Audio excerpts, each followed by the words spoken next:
ಏನಾಗಿದೆ ಸರ್ ಇದು? ಸರ್ ಇದು ಕ್ಲಾಸಿಕ್ ಇದು ಬರೀ NZ ಅಂತ ಉಳ್ಳಿ ಬೀಜ ಹಾಕಿದ್ದು. ಉಳ್ಳಿ ಬೀಜ ಹಾಕಿದರೆ 9 ದಿವಸ ಆಗಿದೆ.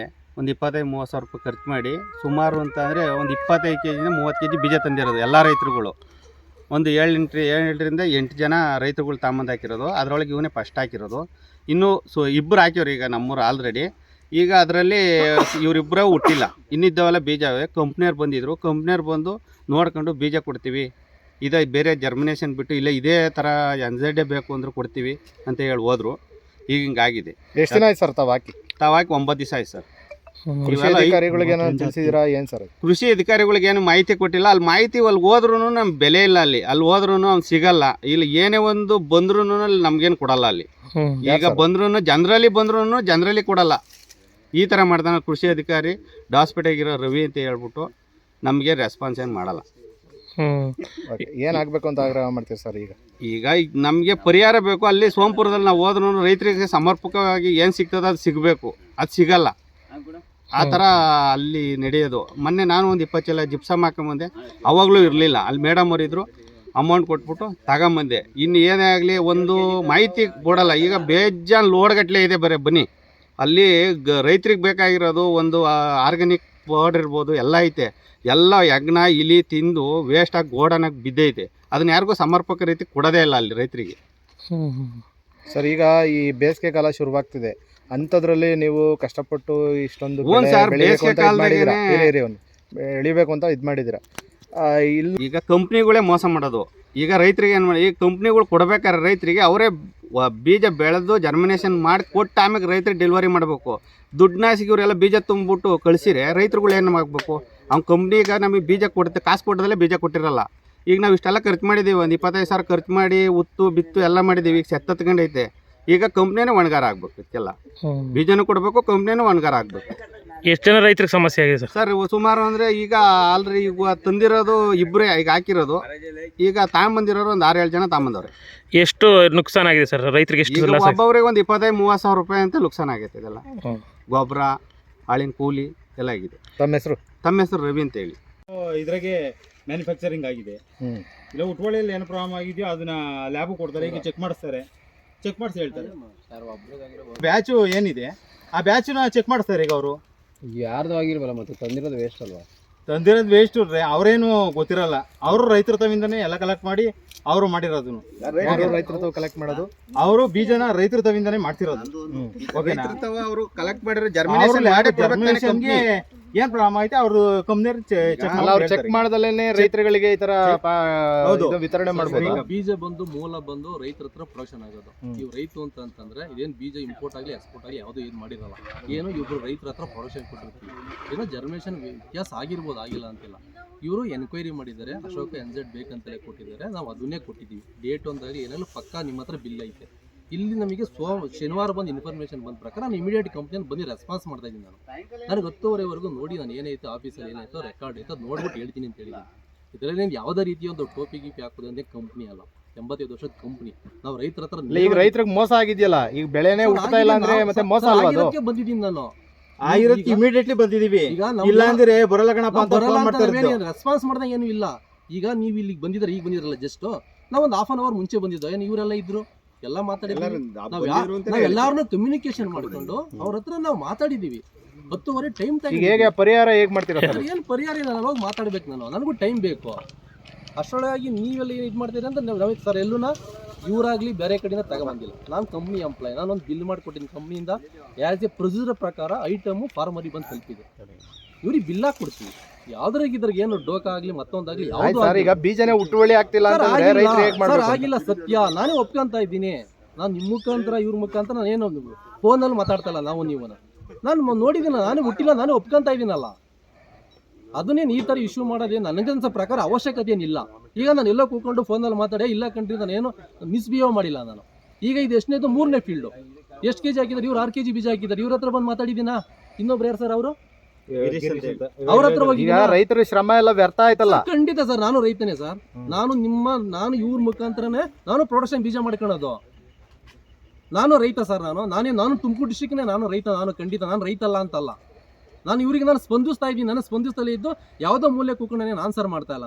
ನಾನು ಇವ್ರ ಸ್ಪಾಟಿಗೆ ಈಗ ಬಂದಿದ್ದೀನಿ. ನೀವ್ ಹೇಳ್ತಾ ಇದೀರ ಕಂಪ್ನಿಯವ್ರ ಹತ್ರ ಮಾತಾಡ್ಬೇಕು ಅಂತ, ಖಂಡಿತ ಇವಾಗ ಸರ್. ನೀವು ಡಿಸಿಷನ್ ಸರ್, ಬೇಕಾರಲ್ವಲ್ಲ? ಇವ್ರ ಕಷ್ಟಕ್ಕೆ ನಾವು ಬದ್ಧ. ನಾನು ಏನು ಹೇಳಿದ್ದೀನಿ ಸರ್, ಹಿಂಗಾಗಿದೆ, ನಾನು ಬೀಜ ಕೊಡಿ, ಇದನ್ನ ಹಾಕ್ತೀರಾ ಇಲ್ವಾ ಬೇರೆದು ಹಾಕ್ತೀರಾ, ನಾನು ರೆಡಿ. ಈಗ ರೈತರು ಏನು ಅವರೇ ಆರೋಪ ಮಾಡ್ತಿರೋಂಥದ್ದು, ಗೊಬ್ಬರ ಹಾಕಿದ್ದೀವಿ, ಈ ಕೂಲಿ ಸರ್, ಖರ್ಚಾಗಿದೆ, ಸರ್, ನೋಡಿ ಉಳುಮೆ ಸರ್, ಆಗಿದೆ. ಸರ್ ಇನ್ನೊಂದು, ನಾವು ಯಾವುದೇ ಬೀಜನ ಬೇರೆ ಕಡೆಯಿಂದ ಏನು ತಗೊಂಬಂದಿಲ್ಲ ಸರ್. ನಾವು ಮೂಲ ಬಂದು ಇವು ರೈತರಿಂದಲೇ ಪ್ರೊಡಕ್ಷನ್ ತಗೊಂಡು. ಸರ್ ಅವ್ರು ನೀವ್ ಎಲ್ಲಿಂದ ತಂದಿದ್ದೀರಾ ಸರ್, ಅಂತ ರೈತ ಕೇಳಿಲ್ಲ. ಅಲ್ಲ, ಸರ್, ನಿಮ್ ಮೇಲೆ ಕಂಪನಿ ಮೇಲೆ ಸರ್, ಭರವಸೆ ಇಟ್ಬಿಟ್ಟು ಅವ್ರು germination ತಗೊಂಡಿದ್ದಾರೆ. ಮಾಡ್ತಾರೆ, ನೀವು ಕಂಪನಿಯವ್ರು ಮೋಸ ಮಾಡ್ದಂಗೆ ತಾನೇ ಇದು? ಸರ್, ಮೋಸ ಮಾಡ್ದಂಗೆ ತಾನೇ, ಸರ್, ಯಾರೋ ಬೆಳ್ತಾರೆ, ಸರ್, company ಸರ್, packet ಇಲ್ಲಿ ಮಾಡ್ಕೊಂಡ್ ಕೊಡ್ತಾರೆ ಸರ್, ಇಲ್ಲಿ ಅಂತ ಮೋಸ ಅರ್ಥ ಏನು? ಪ್ರಶ್ನೆನೇ ಬರಲ್ಲ ಇಲ್ಲಿ. ಮತ್ತೆ ಇನ್ನೇನ್ ಸರ್ ಇದು? ಸರ್ ಮೋಸದ ಪ್ರಶ್ನೆ ಸರ್, ಮಿಸ್ ಆಗಿರ್ಬೋದು. ಹೇಗ್ ಮಿಸ್ ಆಗುತ್ತೆ ಸರ್? ಸರ್ ಆಗಿದೆ ಜರ್ಮಿನೇಷನ್ ಸರ್, ರೈತರದೇ ಮೂಲ ಇದು ಸರ್. ಇದು ಅದಕ್ಕೋಸ್ಕರನೇ ಅಲ್ವಾ ಸರ್ ರೈತರು ರೈತರಿಂದ ತಗೊಂಡಿಲ್ಲ, ಕಂಪನಿನೇ ಯಾಕೆ ನಂಬಿದ್ದಾರೆ? ಸರ್ ಓಕೆ ಸರ್, ರೈತರ ಮುಖಾಂತರ ಅಂದ್ರೆ ನಿಮ್ಮ ಮುಖಾಂತರ ನಾನು ಡೈರೆಕ್ಟ್ ಬಂದು ನನ್ನ ಯಾರು ನಂಬ್ತಾರೆ ಸರ್? ಇವತ್ತು ಈಗ ಬೇರೆ ಕಡೆಯಿಂದ ಸೇರಲ್ತಾ ಬೀಜ ತಗೊಂಡ್ಬಿಟ್ಟಿದ್ರೆ ಯಾರು ಬಂದು ಉತ್ತರ ಕೊಡ್ತಾ ಇದ್ರಿ? ಇಲ್ಲಿ ಕಂಪ್ನಿ ಜರ್ಮಿನೇಷನ್ ಮಾಡೇ ಕೊಡ್ಬೇಕು, ರೈತರಿಗೆ ಡಿಸ್ಟ್ರಿಬ್ಯೂಟ್ ಮಾಡ್ಬೇಕಾದ್ರೆ. ಕಂಪೇರ್ ಆಗಿರೋದಕ್ಕೆ ನಾನು ಬಂದಿದ್ದೀನಿ. ನಾನು ಕಂಪ್ನಿಯರ್ ಬಂದಿದ್ದೀರಾ, ಕಾಸು ಕೊಟ್ಟಿದ್ರೆ ಕಂಪ್ನಿಯರ್ ಬೀಜ ಆಯ್ತು ಕೊಟ್ಟಿದ್ದೀರಾ. ಸರ್, ಆಯ್ತು. ಈಗ ಸರ್ ಈಗೇನು ನಾವು ಈಗ ನಾನು ಲೂಸ್ ತಗೊಂಬಂದು ಕೊಟ್ಟಿಲ್ಲ, ರೈತರು ಅಲ್ಲ ಫಾರ್ಮರ್ ಡೀಲರ್ ಬಂದು ಬೇರೆ ಕಡೆ ತಗೊಂಬಂದು ಕೊಟ್ಟಿಲ್ಲ. ನಾವು ಅದಕ್ಕೆಲ್ಲ ಬಿಲ್ ಕೊಟ್ಟಿದ್ದೀವಿ. ಇವ್ರಿಗೆ ಬಿಲ್ ಬೇಕಾ? ನಾನು ಈಗಲೇ 10 ನಿಮಿಷ ಆಯ್ತು. ನಮ್ಮಲ್ಲೂ ರಿಪೋರ್ಟ್ ಬೇಕಲ್ಲ.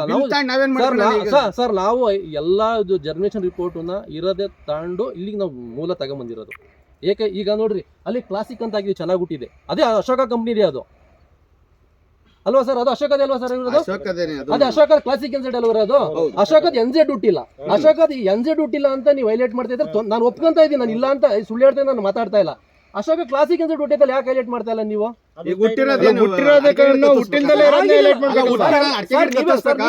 ಹುಟ್ಟಿಲ್ದಲೇ ಇರೋದನ್ನೇ ಹೇಳ್ಬೇಕಲ್ವಾ? ಹುಟ್ಟಿಲ್ಲ ಅಂದ್ರೆ ಈಗ ರೈತ ಹಾಕಿ 10-12 ದಿನ ಆಗೈತೆ, ಅವರು ಹುಟ್ಟಿಲ್ಲ ಅಂದ್ರೆ ಮತ್ತೆ ಏನ್ ಮಾಡ್ಬೇಕು? ನಾನು ಇದನ್ನ ಹುಟ್ಟಿದ್ವಿ ಅಂತ ಹೇಳ್ತಾ ಇದ್ದೀನ, ಅದನ್ನ ಹುಟ್ಟಿಲ್ಲ ಅಂತ ಇದ್ದೀನ? ಹೈಲೈಟ್ ಮಾಡ್ತಿದ್ರ ಅಂದ್ರೆ ಹೌದು, ರೈತ ನುಸ್ತಾನ ಆಗಿದೆ, ಹೈಲೈಟ್ ಮಾಡ್ತಾರೆ. 12 ದಿನ ಆಗಿದೆ ಬೀಜ ಹಾಕಿ ಹುಟ್ಟಿಲ್ಲ. ಅವರಲ್ಲ ಈಗ ಈಗ ನಾನು ಕೇಳಿ ಇನ್ನೊಬ್ಬ ರೈತರಿಗೆ ಆಗ್ಬಾರ್ದಲ್ವಾ ಸರ್ ಇದು? ರೈತನ ಕಷ್ಟ ಅವನಿಗೆ ಗೊತ್ತಿರ್ತದೆ ಸರ್. ಇವ್ರು ಬಂದಿರೋದು ಯಾವತ್ತು? ಶನಿವಾರ ಆಗಿರೋದು. ನಾನು ಸೋಮವಾರ ಅಲ್ಲೇ ನಾನು ಇಲ್ಲಿ ಇದ್ದೀನಿ ಇವತ್ತು. ಸರ್ ಅವರು ನಿಮ್ ಬಂದಿಲ್ಲ ಅಂತ ನೀವು ಬಂದಿಲ್ಲ ಅಂತ ಅವ್ರು ಆರೋಪ ಮಾಡಿಲ್ಲ. ಈಗ ಬೀಜ ಹುಟ್ಟಿಲ್ಲ, ಅದಕ್ಕೆ ಅವರಿಗೆ ಪರಿಹಾರ ಬೇಕು. ಯಾವ ತರ ಮಾಡ್ತೀರಾ ಅಂತ? ಯಾವ್ದು ಅಷ್ಟೇನಾ ನಿಮ್ಮ ಹತ್ರ ಕಮ್ಯುನಿಕೇಶನ್ ಮಾಡ್ತಾ ಇದೀವಲ್ವಾ? ನಾವೇನ್ ಮಾಡಿಲ್ಲ ಅಂತ ಹೇಳಿದೀವ. ಅದೇ ನಾನು ಬಂದಿದ್ದೀನಿ. ನಮ್ಮ ಹೆಸರೇನು ಸರ್? ತಮ್ಮ ಹೆಸರು ಅಂತ ಅಶೋಕ ಸೀಡ್ಸ್ ಅವರು. ನಾನು 20 ವರ್ಷದಿಂದ ಅಶೋಕ ಶ್ರೀಧರ್ ಅಂತ ಅಶೋಕ ಸೀಡ್ಸ್. ನಾನು ಇಲ್ಲಿ ಈ ಏರಿಯಾದಲ್ಲಿ 21 ವರ್ಷದಲ್ಲಿ ಕೆಲಸ ಏನು ಡೆಸಿಗ್ನೇಷನ್ ಅಂದ್ರೆ ಸೇಲ್ಸ್ ಎಕ್ಸಿಕ್ಯೂಟಿವ್ ಸರ್.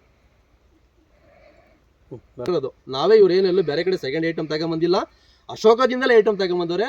ನಮ್ದೇ ಐಟಮ್, ನಾವು ಅದನ್ನ ಅಗ್ರಿ ಮಾಡ್ಕೊಂಡಿದ್ವಿ, ನಮ್ದೇ ಪ್ರಾಡಕ್ಟ್ ಅಂತ ಒಪ್ಕೊಂಡಿದ್ವಿ. ಚೆನ್ನಾಗಿ ಹುಟ್ಟಿರೋದು ಅಶೋಕದೇ, ಕ್ಲಾಸಿಕ್ ಎನ್ಝೆಡ್ ಅಂತ. ಇಲ್ಲಿ ಜರ್ಮಿನೇಷನ್ ಬರ್ದಲೇ ಇರೋದನ್ನ ಎನ್ಝೆಡ್, ನಮ್ದು ಬರೀ ಎನ್ಝೆಡ್ ಅಂತ ಹೇಳ್ಬಿಟ್ಟು ನಾವೇ ಅಗ್ರಿ ಮಾಡ್ಕೊಂಡಿದ್ವಿ. ನಾವು ಒಪ್ಕೊಂಡ್ತಾ ಇದೀವಿ, ನಮ್ದೇ ವೆರೈಟಿ ಸರ್, ಅದು ಬೇರೆದಲ್ಲ. ಇವ್ರು ಬೇರೆದ್ ಮಾರಿಲ್ಲ, ಇವ್ರು ರೈತರು ಸಹ ಬೇರೆದ್ ಹಾಕಿಲ್ಲ, ನಮ್ದೇ ಹಾಕಿದ್ದಾರೆ. ಹುಟ್ಟದಲ್ಲಿ ಇರೋದು ಅಶೋಕ ಎನ್ಝೆಡ್ ರೈತರೇ ಹಾಕಿದ್ದಾರೆ. ಹುಟ್ಟಿಲ್ಲ ಅಂತ ಪ್ರಶ್ನೆ, ಹುಟ್ಟಿರೋದು ಕ್ಲಾಸಿಕ್ ಎನ್ಝೆಡ್ ಅಶೋಕದೇ ಹಾಕಿದ್ದಾರೆ. ಇಲ್ಲೇ ಎರಡೇ ಫೀಲ್ಡ್. ಏನು ಒಂದು 10 ಅಡಿ 20 ಅಡಿ ಡಿಫ್ರೆನ್ಸ್ ಇರ್ಬೋದು ಅಷ್ಟೇ. ಈ ಭೂಮಿಲಿ ಹುಟ್ಟಿಲ್ಲ, ಆ ಭೂಮಿಲಿ ಹುಟ್ಟಿದೆ ಅಷ್ಟೇ ವ್ಯತ್ಯಾಸ. ನಮಗೆ ಅದಕ್ಕೆ ಒಂದು ಸಮಯ ರೀಸನ್ ಹುಟ್ಟಿರೋಲ್ಲ ಸರ್ ಅದು. ಸರ್ ಏನಾದರೂ ಆಗಿರ್ಬೋದು ಸರ್. ಯಾಕೆ ಗೊತ್ತಾ, ಈಗ ಪ್ರೊಡಕ್ಷನ್ ರೈತರ ಮೇಲೆ ಇದನ್ನ ಮಾಡಿಕೊಂಡಿರ್ತೀವಿ, ಸ್ಟೋರೇಜು ಇಲ್ಲ. ಇಲ್ಲಿ ತಗೊಂಬರ್ಬೇಕಾದ್ರೆ ಈಗ ಬಸ್ ಟ್ರಾವೆಲಿಂಗ್ ಮಾಡಬೇಕಾದ್ರೂ ಕಷ್ಟ, ಟ್ರಾನ್ಸ್ಪೋರ್ಟ್ ವೆರಿ ಇಂಪಾರ್ಟೆಂಟ್. ಏನಾದರೂ ಹೆಚ್ಚು ಕಡಿಮೆ ಆಗಿರುತ್ತೆ ಸರ್. ಈಗ ನೀವು ಮ್ಯಾನುಫ್ಯಾಕ್ಚರ್ ಡೇಟು ಮತ್ತೆ ಎಕ್ಸ್ಪೈರಿ ಡೇಟ್ ಎರಡು ಹಾಕಿದ್ದೀರಾ. ಎಲ್ಲ ಪ್ರತಿಯೊಂದು ನೋಡಿ ಸರ್, 8ನೇ ತಿಂಗಳು 2026 ಎಕ್ಸ್ಪೈರಿ ಡೇಟ್ ಇದೆ ಅಂತ ಹೇಳಿದಿರಾ. ಯಾಕೆ ಹುಟ್ಟಿಲ್ಲ ಸರ್? ಇನ್ನ 8ನೇ ತಿಂಗಳೇ ಇಲ್ಲ, 2ನೇ ಸರ್. ನೋಡಿ ಸರ್, ನಾವು ಹೇಳೋದಾದ್ರೆ ನಾವು ಪ್ರಾಬ್ಲಮ್ಮು ಆಗೈತೆ. 5 ಬೀಳು ಒಂದು ನೆಟ್ಟಿಗಿರಲ್ಲ. ನಾವು ಕೊಟ್ಟಿರೋದು ಬರೀ 25 kg ಲಾಟಲ್ಲಿ ಕೊಟ್ಟಿರೋದು. 25 kg 25 kg ಎಲ್ಲರ ಕಡೆನೂ ಡಿಸ್ಪ್ಯಾಚ್ ಆಗಿದೆ. ಈಗ ನಮ್ಮ ಹಾಸ್ಪಿಟಲ್ ಏರೋದ್ರಲ್ಲ ಮಾತ್ರ ಯಾರ್ಯಾರು ದುಡ್ಡಿಲ್ಲ. ಈಗ ಹುಟ್ಟಿರೋದು ಇವ್ರೊಬ್ರದ್ದು, ಇನ್ನೊಬ್ರದ್ದು, ಇಲ್ಲಿ ಯಾರೋ 2-3 ರೈತರು ದುಡ್ಡಿಲ್ಲ ಅಷ್ಟೇ. ನಾನು ನೋಡ್ತಾ ಇದ್ದೀನಿ, ಅದು ನೋಡ್ತಾ ಇದ್ದೀನಿ. ನಾನು ಆದಷ್ಟು ನಾನು ರೆಡಿ ಮಾಡಿಕೊಡ್ತೀನಿ. ನಾನು ಇಲ್ಲ ಈಗ ಜಸ್ಟ್ ಇವ್ರ ಹತ್ರ ಮಾತಾಡ್ಕೊಂಡು ಹೋಗಿದ್ದೀನಿ. 10:30 ನಾನು ಫೋನ್ ಮಾಡ್ತೀನಪ್ಪ ಅಂತ ಹೇಳ್ಬಿಟ್ಟು ಇವ್ರು ಯಾರು ಹೇಳಿದ್ರು ನಾನು ಬೀಜ ಕೊಡ್ತೀನಪ್ಪ ಅಂತ ಹೇಳಿದ್ದೀನಿ. ಅಷ್ಟರೊಳಗಾಗಿ ನೀವು ಈ ತರ ಮಾಡಿದ್ರೆ ನಾನೇನ್ ಮಾಡಕ್ಕಾಗ್ತದೆ? ಯಾರೋ ಬನ್ನಿ ಅಂದ್ರಲ್ಲ, ಬಂದಿದೀವಲ್ಲ.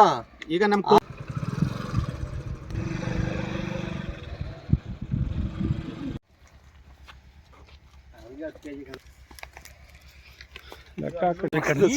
ಅಲ್ಲಿ ಹಳ್ಳಿ ಮರ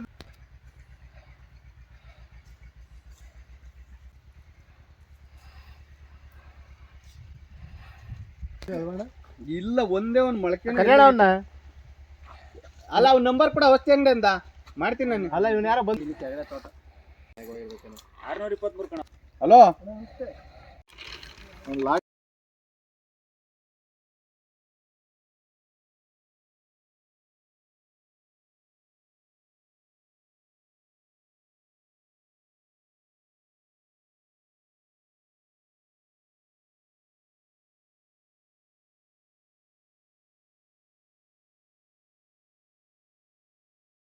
ನೀವು ಸಣ್ಣ ಆಗ್ಬೇಕಲ್ವಾ, ಅದು ಒಂದು ಉತ್ತಮ ಆಹಾರದಿಂದ ಸಣ್ಣ ಆಗ್ಬೇಕಲ್ವಾ. ಪ್ರತಿದಿನ ನಮ್ಮ ಜೀನಿ ಸ್ಲಿಮ್ ನ ಯೂಸ್ ಮಾಡಿ ಯಾವುದೇ ಸೈಡ್ ಎಫೆಕ್ಟ್ ಇಲ್ದಂಗೆ ನೀವು ಸಣ್ಣ ಆಗ್ತೀರಾ.